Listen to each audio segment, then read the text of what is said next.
السلام عليكم.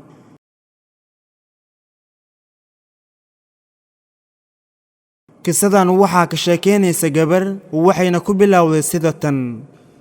aabe wax buu iga qarinayay subax kasta markaan soo kaco waxaan arkaa aabe oo gacmihiisa si xooga u dhaqaya.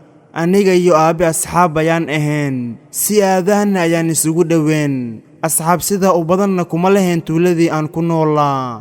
markii ay hooyadayda dhimatay nolosheedii dhan way isbeddeshay. si kasta aan isugu dayay inaan asxaab u samaysto, qofkii aan bartaba ama waa la weynayaa ama wuu dhimanayaa. sababtana ma aqaan. aabe guri cusub ayuu noo gaday, weliba meel fog ku yaala. mar kasta aan isku dayay inaan dad cusub barto, aabe wuu ka xanaaqi jiray. maalin ayuu ii digay wuxuuna iigu dhahay, haddii aad qof la hadasho qolkaaga ayaan kugu soo xirayaa. isagoo sidaa iigu qaylinaya, haddana wuxuu ahaa aabe aad iigu fiican, i ilaaliya ii naxariista. sidaa ay tahayna waxaan dareensanaa inuu wax iga qarinayo. aabe subax kasta wakhti hore ayuu bixi jiray, wuu soo ordi jiray. anigana wakhtiga inta badan waan hurdaa. waxaana ugu soo kacaa isagoo soo laabtay oo gacmihiisa dhaqanaya. maalin maalmaha ka mid ah anoo soo kacay, jaranjarada ka soo degay waxaan arkay aabe gacmihiisa oo dhiig ah. sababtana ma ogeen. in aan weydiiyo ayaan rabay, laakiin waan ka cabsaday, waana iska aamusay. sida caadada ahayd gacmihiisa ayuu soo dhaqday. waan isla quraacanay, wuxuuna iila dhaqmay inuusan wax jirin oo kale.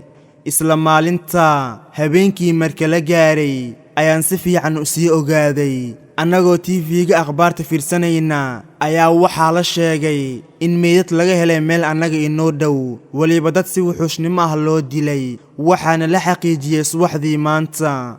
aabe aad ayuu u cabsaday, wejigiisana wuu isbeddelay. kanaalkii akhbaarta ahaa ayuu si dhaqso ah u beddelay. aabe maalintaa guriga ma uusan ka bixin. booliskan guryaha oo idil ayay baarayeen. markaas ayaan weydiiyey, aabba maanta ma bixaysid miya? wuxuuna iigu dhahay maya, maanta adiga ayaan kula joogayaa. waan yaabay, waxaan dhahay, aabba amay wax kugu dhaceen? maalin kasta waad bixi jirtay. wuxuuna iigu dhahay, maxaa iigu dhici lahaa? aabba su'aashayda way dhibtay. isaga dhan wejigiisa wuu isbeddelay. wuxuuna iigu dhahay, adiga maxaad damacsan tahay?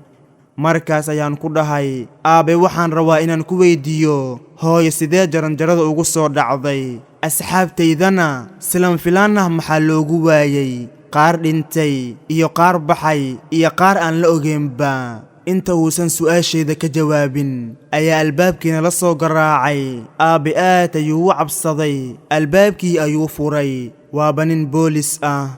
ninka booliska ahaa ayaa ku dhahay, xaafaddiinna ayaan baaritaan ku wadnaa. guri kasta waan baaraynaa, su'aalana waan weydiinaynaa. aabba ayaa iigu dhahay, bax qolkaaga aad. ninka booliska ahaa ayaa ku yidhi, maya, gabadhan hanala joogto, waxay naga caawinaysaa su'aalaha qaar inay ka jawaabto.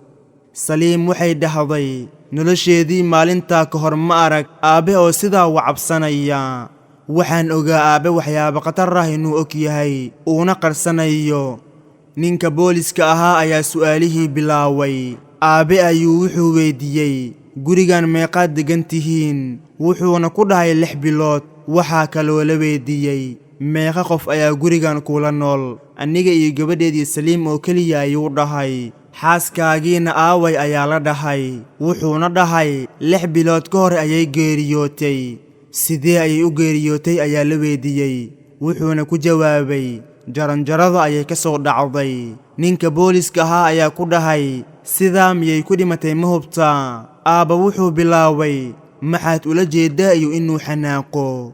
ninka booliska ahaa ayaa ii dhoola caddeeyey, iguna yidhi, magacaaga waa saliim miyaysan ahayn? waxaan ku dhahay, sidee ku ogaatay magacayga? ninka booliska ahaa ayaa iigu dhahay, iskuulkaaga ayaan ka ogaaday. waan yaabay, waxaana dhahay, sidee? ninka booliska ahaa wuxuu iigu dhahay, asxaabtaada wixii ku dhacay ma og tahay? saliim waxay dhahday, haa ayaan ku dhahay, 2 way dhinteen, halna waa la waayey. waxaan u malaynayaa qofkii 2dii dhinteen dilay ayaa midkaana dilay. ninka booliska ahaa ayaa iigu dhahay haa waa runtaada waxaan kaloo rabaa inaan kuu sheego hadal aan adiga kuu wanaagsaneen oo naxdin leh waxaana ku dhahay maxay tahay wuxuuna iigu dhahay adiga ma ogtahay qofka intaasi oo dembiyaha geystay aabe ayuu fiiriyey waxaan ku dhahay maxaad ula jeedaa wuxuuna iigu dhahay ninka booliska ahaa aabbahaaga ayaa intaas dembiyaha geystay gabadhii Saliim waxay dhahday meeshii ayaan ku naxay kuna wareeray aabba isla markiiba wuu istaagay wuxuuna iigu dhahay soco qolkaaga gal ninka booliska ahaana wuxuu ku dhahay adiga iska bax annaga waxaan ka ognahay malahan qofkii dembigaas geystay ninka booliska ahaa ayaa ku yidhi weliba waad ku adkaysanaysaa miya inaadan dembi gelin kaamirooyinka idil ayaan baaray waxaana ka dhex arkay adigoo intaasi qofood dilaya gabadhii yareed waxay dhahday markaan intaasi maqlay